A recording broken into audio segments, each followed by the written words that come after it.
Was Ashoka's Dhamma policy responsible for the disintegration of Mauryan empire. क्या अशोक का जो धम्म की पॉलिसी है उसके कारण मौर्यन एम्पायर का विघटन हुआ? किस हद तक ये जो धम्म की पॉलिसी है वो मौर्यन एम्पायर के विघटन के कारण बनती है? देखा जाए तो मौर्यन एम्पायर में अशोक पहला शासक हुआ जिसने इतने बड़े स्केल पे रिलीजन का यूज़ किया स्टेट की पॉलिसीज़ को इम्प्लीमेंट करने के लिए। और अशोक के जस्ट बाद देखा जाए तो जो मौर्यन एम्पायर है, जो इतना बड़ा एम्पायर अपने टाइम पीरियड पे बनता है, वो सडनली डिसइंटीग्रेट होना चालू हो जाता है या फिर उसके कुछ समय बाद ही डिसइंटीग्रेट हो जाता है। तो क्या ये अशोक ने जो ये नया एक्सपेरिमेंट किया था, इनोवेटिव एक्सपेरिमेंट किया था जिसमें उसने धम्म का यूटिलाइजेशन किया अपनी पॉलिसीज़ इंप्लीमेंट करने में, उसके कारण इस स्टेट का डिसइंटीग्रेशन हुआ, उसके कारण ये जो स्टेट है ये टूटा? इस चीज़ को हम लोग एनालाइज करने की कोशिश करेंगे इस वीडियो में। देखा जाए तो भारत में पहली बार इस टाइम पीरियड पे एक बड़ा एम्पायर बनने जा रहा था। जो मौर्यन एम्पायर है वो अशोक के टाइम पर नॉर्थ वेस्ट में अफगानिस्तान से लेके साउथ में कर्नाटक तक फैला हुआ था, जो कि एक काफ़ी बड़ा एम्पायर था। कहा जाता है कि ये जो इतना बड़ा एम्पायर बना था उसको संभालने के लिए अशोक ने अपनी धम्म की पॉलिसी को इम्प्लीमेंट किया। उसने धम्म का यूटिलाइजेशन किया अपने लोगों की लेजिटिमेसी पाने के लिए, अपने सामंतों की लॉयल्टी पाने के लिए, जिसके थ्रू इतने बड़े एम्पायर को वो इंटीग्रेटेड वे में रख पाया और साथ ही साथ इंडिया की इतनी बड़ी डाइवर्सिटी को वो संभाल पाया। और उसके लिए अशोक ने उस समय के सबसे पॉपुलर रिलीजन यानी कि बुद्धिज़्म को अपने स्टेट मशीनरी में इंक्लूड किया। अपनी स्टेट मशीनरी को इम्प्लीमेंट करने के लिए, सुचारू रूप से चलाने के लिए उसने बुद्धिज़्म के एलिमेंट्स को स्टेट में इंक्लूड किया, अपनी पॉलिसी में इंक्लूड किया। और इस चीज़ को इम्प्लीमेंट करने के लिए उसने कई सारे मेथड्स यूज़ करे। जैसे उसने रॉकेटिक्स पे धम्म की बातें लिखवाई, धम्म की टीचिंग्स को लिखवाया और लोगों तक डायरेक्ट कनेक्ट करने की कोशिश करी। उसने कई सारे धर्म महामात्र यानी धम्म महामात्र यानी कि वो ऑफिसर्स जो कि धम्म को प्रोपोगेट करने में स्टेट की हेल्प करेंगे, जो कि स्टेट के ही ऑफिसर हुआ करते थे। यानी कि एक ऐसा ऑफिसर जो कि किसी रिलीजन को या फिर किसी पॉलिसी को, एक रिलीजियस पॉलिसी को प्रोपोगेट कर रहा है, ऐसे ऑफिसर्स का भी अपॉइंटमेंट किया। साथ ही साथ उसने धर्म यात्राएं कंडक्ट करी जिसमें वो खुद जाता था और अपनी जो धम्म पॉलिसी है उसका इम्प्लीमेंटेशन जगह जगह पर जाकर देखता था। इसके अलावा उसने इंडिया के बाहर भी कई सारी मिशनरीज भेजी जो कि बुद्धिज़्म को प्रोपोगेट करने के लिए थी। और तो और उसने जो स्टेट है उसको बेसिकली एक रिलीजियस स्टेट का रूप देने की कोशिश करी, यानी कि स्टेट मशीनरी को उसने डायरेक्टली यूज़ किया एक तरीके से किसी रिलीजन को प्रोपोगेट करने के लिए। हालांकि यहाँ पे ये चीज़ कहना गलत होगा कि उसने बुद्धिज़्म को या रिलीजन को प्रोपोगेट करने के लिए ये सब चीज़ें करी। उसने तो स्टेट में, उसने अपने एम्पायर में स्टेबिलिटी लाने के लिए ये सारी चीज़ें करी थी। अब बात जो भी हो कि वो स्टेट में स्टेबिलिटी लाना चाहता था, अपने एम्पायर में इंटीग्रिटी रखना चाहता था, या फिर वो एक रिलीजन को प्रोपोगेट करना चाहता था या बुद्धिज़्म को बढ़ावा देना चाहता था, ये तो हम ठीक से नहीं जान सकते अनलेस हम अशोक के दिमाग में घुस के ये चीज़ें पता करें। पर हमको देखना ये है कि क्योंकि इस रिलीजियस पॉलिसी को, इस धम्म की पॉलिसी को इम्प्लीमेंट करते ही और अशोक के जाते ही ये स्टेट जो मौर्यन एम्पायर है ये डिसइंटीग्रेट होना चालू हो जाता है। तो किस हद तक ये जो पॉलिसी है, ये जो धम्म की पॉलिसी है, ये स्टेट के विघटन में कारक बनी? तो पहली बात देखा जाए तो जो धम्म की पॉलिसी थी उसके कारण स्टेट मशीनरी में जो दंड नीति थी और स्टेट की जो फॉरेन पॉलिसी है उसमें वायलेंस बहुत ज़्यादा कम हो गई। अहिंसा के टेनेंट को लेते हुए इंटरनल अफेयर्स में अशोक ने दंड नीति को कम से कम उपयोग करने की बात करी है। और क्योंकि दंड नीति यदि आपकी कम होती है तो स्टेट मशीनरी बेसिकली वीक बनती है। स्टेट मशीनरी कभी भी इंप्लीमेंट होती है दंड नीति से। आज भी यदि आप देखो तो देयर आर प्यूनिटिव लॉज, यानी कि ऐसे लॉ जो आपको दंड प्रोवाइड करते हैं। तो दंड नीति स्टेट का एक इंटीग्रल पार्ट होती है जो कि अशोक के टाइम पे कम दिखाई पड़ती है या जाती हुई दिखाई पड़ती है। तो इसके कारण स्टेट मशीनरी इंटरनली कुछ हद तक वीक हो रही थी। साथ ही साथ एक्सटर्नल जो सेक्टर है, एक्सटर्नल पॉलिसी है अशोक की, फॉरेन पॉलिसी है, उसमें भी वो बेरुगोश से दम्मगोश की बात करता है। यानी कि वो ऐसे विजयों की बात करता है जहां पर आपको वॉर नहीं करना है। वो बोलता है कि धम्म के थ्रू ही हम किसी एरिया को विजय प्राप्त करेंगे। अब ये चीज़ थोड़ी बहुत इम्प्रैक्टिकल लगती है क्योंकि किसी भी लैंड पर आप कब्जा सिर्फ वॉर के थ्रू कर सकते हो, आप पीस के थ्रू नहीं कर सकते हो या फिर धर्म को प्रोपोगेट करके नहीं कर सकते। तो इसलिए शायद उसकी आर्मी भी वीक पड़ने लग गई थी। आर्मी का भी जो स्ट्रेंथ है वो रिड्यूस हुई होगी, नंबर ऑफ सोल्जर्स रिड्यूस हुए होंगे, आर्मी का मोरल डाउन हुआ होगा। अब ये तो फर्स्ट पॉइंट हुआ कि इसके धम्म नीति के कारण इंटरनली और एक्सटर्नली स्टेट की जो मशीनरी है, इंटरनली उसकी जो भी पुलिस सिस्टम होगा और एक्सटर्नली उसकी जो आर्मी थी, ये दोनों शायद वीक पड़ने लग गई थी। सेकेंडली यदि दूसरा पॉइंट हम देखें तो उस समय की जो ब्राह्मण सेक्ट था वो लोग काफ़ी कुछ अशोक के प्रति रिएक्टिव हो गए थे, क्योंकि अशोक ने अपने धम्म पॉलिसी में जो मेजर टेनेंट्स लिए थे वो बुद्धिज़्म से लिए थे, जिसके कारण कि जो ब्राह्मणिकल सेक्ट है या फिर ब्राह्मणिकल लॉबी है उसमें काफ़ी कुछ हलचल मच चुकी थी, जो कि अशोक के अगेंस्ट हो गए थे। अब उस समय ऐसा तो था नहीं कि भले ही ब्राह्मणिकल सेक्ट थोड़ा डाउनफॉल पे जा रहा था, पर जो स्टेट के अंदर, जो पॉलिटिक्स के अंदर उनकी पकड़ थी वो भी मजबूत होगी। इसीलिए एक फैक्शन ज़रूर क्रिएट हुआ होगा स्टेट के अंदर, उसकी पॉलिटिकल सर्कल के अंदर, जहाँ पे ब्राह्मणिकल रिएक्शन हमको दिखाई देता होगा। थर्डली, जो ब्राह्मणिकल फैक्शन है और जो बुद्धिस्ट फैक्शन है,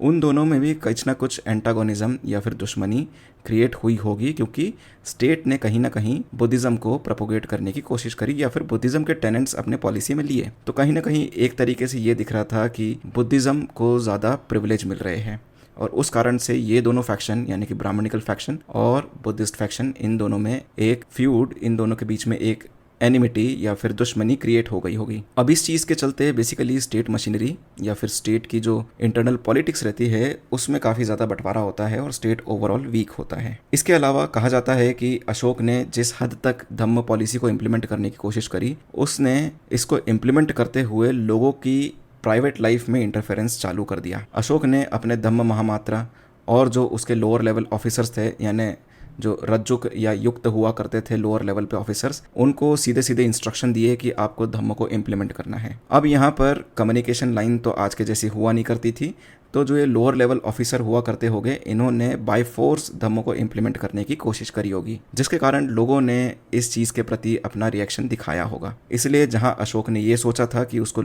लोगों की लॉयल्टी, लोगों की लेजिटिमेसी मिलेगी, वो शायद बैकफायर कर गया।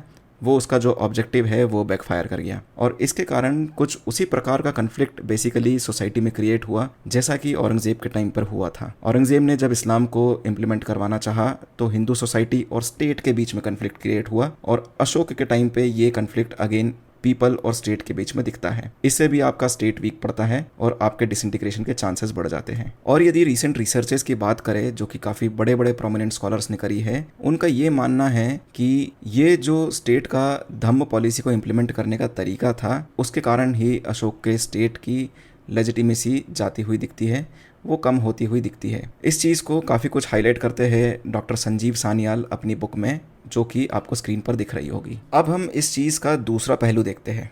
अभी तक हमने बात कर ली कि किस प्रकार स्टेट के धम्म पॉलिसी को इम्प्लीमेंट करने से आपकी आर्मी वीक पड़ेगी या फिर आपकी स्टेट की लेजिटिमेसी वीक पड़ेगी, जिसके कारण हो सकता है कि आगे जाके आपका स्टेट डिसइंटीग्रेट होना चालू हो। पर सिर्फ क्या ये जो धम्म नीति है यही रिस्पॉन्सिबल थी स्टेट के डिसइंटीग्रेशन के लिए? क्या कोई दूसरे फैक्टर्स नहीं थे जिसके कारण ये स्टेट डिसइंटीग्रेट हो सकता था? या फिर ये धम्म पॉलिसी जो कि सिर्फ 25 से 30 साल तक चली अशोक के अंडर, वो इतनी ज़्यादा प्रोमिनेंट थी, वो इतना बड़ा इन्फ्लुएंस क्रिएट कर पाई सोसाइटी में कि सडनली 30 साल के अंदर अंदर, 20 साल के अंदर अंदर ये स्टेट पूरा विघटन के स्थिति पर पहुंच गया? तो ये चीज़ ऐसी भी नहीं होती। इस स्टेट के विघटन होने के दूसरे कारण भी हो सकते हैं जो हमको प्रत्यक्ष अप्रत्यक्ष रूप से दिखाई देते हैं। तो इसमें सबसे पहला जो रीज़न हमको दिखाई देता है वो है अशोक का ओवर सेंट्रलाइजेशन, यानी कि अशोक पूरी एडमिनिस्ट्रेशन को वो सेंट्रली चलाने की कोशिश करने लगा था। अशोक के पहले देखा जाए तो जो चंद्रगुप्त मौर्य का टाइम है, उस टाइम पीरियड पे शायद कुछ हद तक कौटिल्य का जो पॉलिसी है वो इम्प्लीमेंट हुआ करती थी, ऐसा मान सकते हैं। अभी जो कौटिल्य की पॉलिसी है उसमें सेंट्रलाइजेशन और डिसेंट्रलाइजेशन दोनों की बात करी गई है,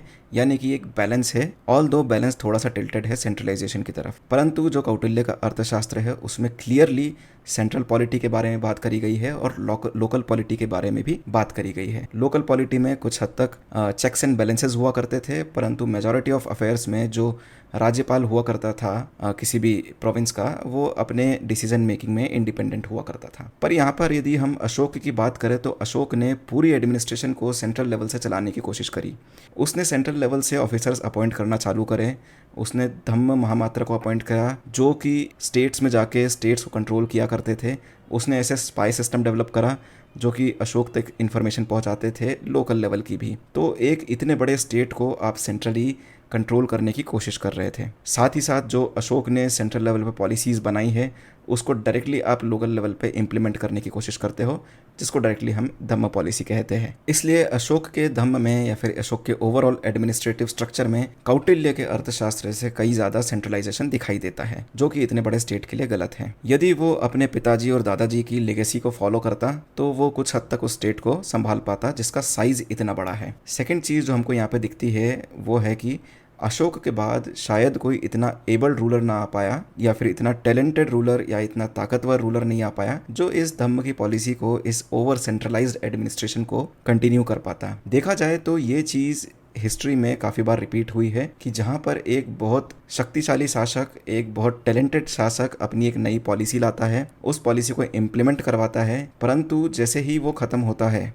वो शासक चले जाता है, वो जो सेंट्रलाइज्ड एडमिनिस्ट्रेशन था, वो जो पॉलिसीज़ थी जो कि एक टैलेंट पे बेस्ड थी, जो कि एक पर्सन पे बेस्ड थी, जो एक पर्सन के ऑरा पे बेस्ड थी, वो सडनली डिसइंटीग्रेट होना चालू होती है। सिमिलर एग्जांपल आपको अलाउद्दीन खलजी के टाइम पे मिलेगा, जब उसने अपने मार्केट पॉलिसीज़ या फिर एडमिनिस्ट्रेटिव पॉलिसीज़ को बहुत ज़्यादा सेंट्रलाइज करके इम्प्लीमेंट करने की कोशिश करी। वो सक्सेसफुल भी रहा, परंतु उसके जाने के जस्ट बाद ये सारी चीज़ें डिसइंटीग्रेट हो गई। तो यहाँ पर भी वो सेम चीज़ हुई कि अशोक के बाद क्योंकि उतना टैलेंटेड रूलर हमको दिखाई नहीं देता है, तो यहाँ पे वो लोग इतने बड़े स्टेट को, इतने सेंट्रलाइज्ड एडमिनिस्ट्रेशन को संभाल नहीं पाए। हालांकि कई सारे स्कॉलर्स ये भी मानते हैं कि ये स्टेट का डिसइंटीग्रेशन अशोक के टाइम से ही चालू हो गया था, यानी कि शायद वो उतना अच्छा एक ऑरा, उतना अच्छा एक लीडरशिप प्रोवाइड नहीं कर पाया था कि वो इतने बड़े स्टेट को प्रॉपर्ली संभाल पाए, जैसा कि उसके पिताजी और दादाजी ने संभाला था, यानी कि चंद्रगुप्त मौर्य और बिंदुसार, जिनके समय भी ऑलमोस्ट इतना ही बड़ा स्टेट था, थोड़ा सा इससे छोटा था बस कलिंग वाला स्टेट क्योंकि अशोक ने जोड़ा था, तो इतना बड़ा स्टेट को वो लोग संभाल पाए, जिसको आगे जाके अशोक नहीं संभाल पाया, और उसके टाइम पीरियड पर ही ये स्टेट डिसइंटीग्रेट होना चालू हो गया था, जो डिसइंटीग्रेशन आगे जाके ज़्यादा एक्सेंचुएट हो गया, यानी कि बहुत तेज़ी से वो डिसइंटीग्रेट होना चालू हो गया। तीसरा एक और बड़ा रीज़न जो बनता है वो है फॉरेन इन्वेजन्स। तो ये अशोक के टाइम पीरियड से ही फॉरेन इन्वेजन्स चालू हो गए थे, जो इंडो ग्रीक इन्वेजन्स है, क्योंकि जो सेंट्रल एशिया वाला पार्ट है और आज के सेंट्रल एशियन के ऊपर वाला पार्ट जो है, वहाँ से कंटिन्यूसली अटैक्स हो रहे थे। वहाँ पे ट्राइब्स के बीच में काफ़ी सारे कन्फ्लिक्ट चल रहे थे, जिसके कारण कि काफ़ी सारी ट्राइब्स इंडिया की तरफ पुश हो रही थी। कुछ इंडो ग्रीक ट्राइब्स थी जो कि इंडिया की तरफ पुश हो रही थी और कंटिन्यूसली अटैक कर रहे थे इंडिया पर। तो ये फॉरेन इन्वेजन शायद अशोक ने अपने टाइम पर संभाल लिए होंगे, पर उसके बाद के जो रूलर्स हैं, जिनके टाइम पे हमको साक्ष्य मिलते हैं इन्वेजन्स के, वो शायद इस चीज़ को संभाल नहीं पाए, और अशोक के जाते ही जो नॉर्थ वेस्ट वाला पार्ट है वो सबसे पहले इस स्टेट के हाथ से निकल गया, और फिर धीरे धीरे करके बाकी जो एरियाज़ है वो भी इस स्टेट के हाथ से निकल गए। अब एक और रीज़न ये बनता है कि अशोक की जो धम्म की पॉलिसी है वो ऐसी भी कोई आइडियलिस्टिक पॉलिसी नहीं थी कि इसको इम्प्लीमेंट करते ही अशोक ने अपनी आर्मी को डिसबैंड कर दिया होगा या अपने पुलिस सिस्टम को डिसबैंड कर दिया होगा, जिससे स्टेट बहुत ज़्यादा वीक पड़ गया और डिसइंटीग्रेट हो गया। उसकी जो धम्म की पॉलिसी है वो काफ़ी हद तक एक प्रैक्टिकल पॉलिसी है, और वो चीज़ें काफ़ी कुछ हमको उसके इंस्क्रिप्शन में भी दिखती है। जहाँ पे वो अहिंसा को एम्ब्रेस करने की बात करता है, वहीं पे वो ये बोलता है कि आज से जो इम्पीरियल पैलेस है या फिर रॉयल पैलेस है, उसमें सिर्फ 3 पीकॉक्स को ही मारा जाएगा, 3 मोरों को ही मारा जाएगा खाने के लिए, और 1 जानवर को मारा जाएगा।